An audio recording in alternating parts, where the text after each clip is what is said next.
नमस्कार। SPT news में आपका स्वागत है। पेश है 18 जुलाई सुबह 6:15 बजे राजस्थान की 15 बड़ी खबरों में।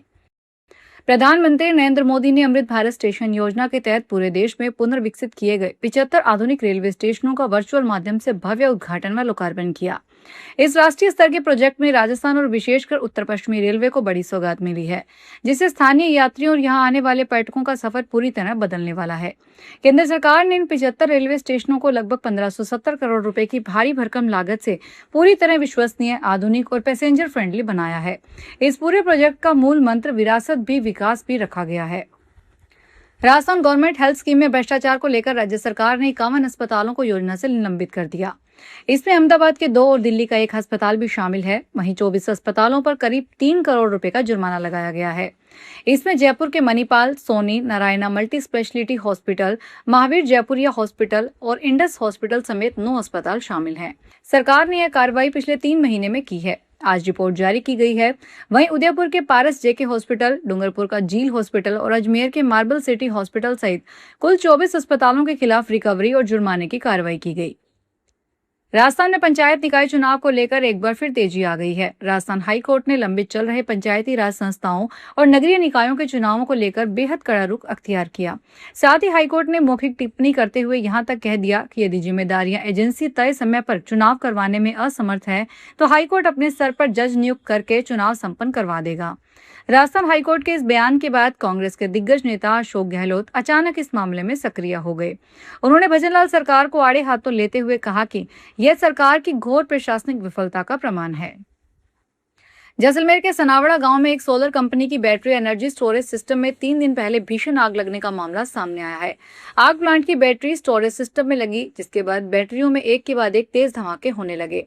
धमाकों की आवाज से पूरे परिसर में अफरा तफरी मच गई और कर्मचारी व सुरक्षा कर्मी जान बचाकर बाहर निकल आए। घटना के 3 दिन बाद शुक्रवार को इसको वीडियो सामने आने के बाद प्रशासन को इसकी जानकारी मिली, जिसके बाद सांकड़ा थाना पुलिस मौके पर पहुंची और जांच शुरू की। राजधानी जयपुर में साइबर ठगों के एक बड़े और संगठित नेटवर्क का खुलासा हुआ है, जो फर्जी वीजा कॉल सेंटर चलाकर मासूम लोगों से लाखों रुपए की ठगी कर रहा था। जयपुर पुलिस आयुक्तालय की साइबर स्पेशल टास्क टीम ने शहर के 3 अलग अलग स्थानों पर एक साथ छापेमारी करते हुए 22 लड़के लड़कियों को हिरासत में लिया है। इस पूरे रैकेट को संचालित करने वालों में मुख्य रूप से 20 लड़कियां और 2 लड़के शामिल हैं। पुलिस ने इनके कब्जे से भारी मात्रा में इलेक्ट्रॉनिक उपकरण, लैपटॉप, मोबाइल फोन और कई अहम दस्तावेज जब्त किए हैं। 12 जिले में मिड डे मील खाने के बाद 30 स्कूली बच्चों की तबीयत बिगड़ गई। उल्टी, पेट दर्द और घबराहट होने पर बच्चों को तत्काल एम्बुलेंस और निजी वाहनों से अस्पताल पहुंचाया गया, जहां उनकी हालत में सुधार है। मामला अटरू ब्लॉक स्थित केरवालिया देवपुरा के सरकारी स्कूल का है। डीईओ सीताराम गोयल ने बताया, गवर्नमेंट प्राथमिक स्कूल केरवालिया देवपुरा में शुक्रवार दोपहर 43 बच्चों में से 38 ने मिड डे मील खाया था। भोजन के बाद करीब 30 बच्चों को उल्टी, पेट दर्द और घबराहट की शिकायत हुई, जिससे स्कूल परिसर में अफरा तफरी मच गई। केंद्र सरकार ने आखिर राजस्थान को जल जीवन मिशन 2.0 के तहत बड़ी वित्तीय राहत देते हुए 486 करोड़ रुपए से ज्यादा राशि जारी करने की मंजूरी दे दी है। यह राशि राज्य सरकार को जल जीवन मिशन के पहले चरण की समाप्ति और जल जीवन मिशन 2.0 शुरू होने के बीच ग्रामीण क्षेत्रों में हर ग्रामीण परिवार तक नल से जल कनेक्शन उपलब्ध करवाने पर किए गए खर्च को केंद्रीय हिस्सेदारी के रूप में दी जाएगी। केंद्रीय जल शक्ति मंत्रालय के पेयजल और स्वच्छता विभाग ने इस संबंध में आदेश जारी कर दिए हैं। राजस्थान हाईकोर्ट ने नशीली दवाओं के स्टॉक रखने के मामले में दोषी ठहराए गए व्यक्ति की सजा सस्पेंड करते हुए पुलिस की कार्यशैली पर गंभीर सवाल खड़े किए। जस्टिस अनिल उपमन की कोर्ट ने कहा, पूरे मामले में जिस कांस्टेबल की सूचना पर कार्रवाई करना बताया गया है, वह कार्रवाई के समय घटनास्थल पर मौजूद था। वहीं उस कांस्टेबल को ठीक उसी समय दूसरी जगह हुई कार्रवाई में भी उपस्थित होना पाया गया है। ऐसे में एक समय में एक ही पुलिसकर्मी 2 अलग अलग जगह की कार्रवाई में कैसे उपस्थित हो सकता है? कोर्ट ने कहा, यह मानवीय रूप से तो संभव नहीं है। संसद के मानसून सत्र से पहले केंद्र सरकार ने अपनी रणनीति को अंतिम रूप देने के लिए शुक्रवार को अहम बैठक की। रक्षा मंत्री राजनाथ सिंह की ऑफिस में हुई इस बैठक में गृह मंत्री अमित शाह, संसदीय कार्य मंत्री किरण रिजिजू, केंद्रीय मंत्री अर्जुन राम मेघवाल, जेडीयू के नेता ललन सिंह, टीडीपी के राम मोहन नायडू समेत एनडीए के कई वरिष्ठ नेता शामिल हुए। बैठक में मानसून सत्र के दौरान सरकार की रणनीति, विपक्ष के संभावित मुद्दों और संसद में पेश किए जाने वाले विधेयकों पर विस्तार से चर्चा की गई। सरकार इस सत्र में कई अहम कानूनों को आगे बढ़ाने की तैयारी में है। राजस्थान में खैरथल तिजारा जिले के भिवाड़ी फेज तृतीय थाना क्षेत्र में पुलिस ने कार्रवाई करते हुए कहरानी गांव से अमेजन कंपनी का भारी मात्रा में चोरी किया गया सामान बरामद किया है। पुलिस ने इस मामले में 2 आरोपियों को गिरफ्तार करके करीब 80 लाख रुपए कीमत का माल जब्त किया। बरामद सामान में iPhone, MacBook, tablet, mobile phone, laptop, screen extender, पंखे, ओवन, इन्वर्टर, जिम उपकरण, व्हील चेयर, ट्रॉली बैग और अन्य घरेलू सामान की वस्तुएं शामिल है।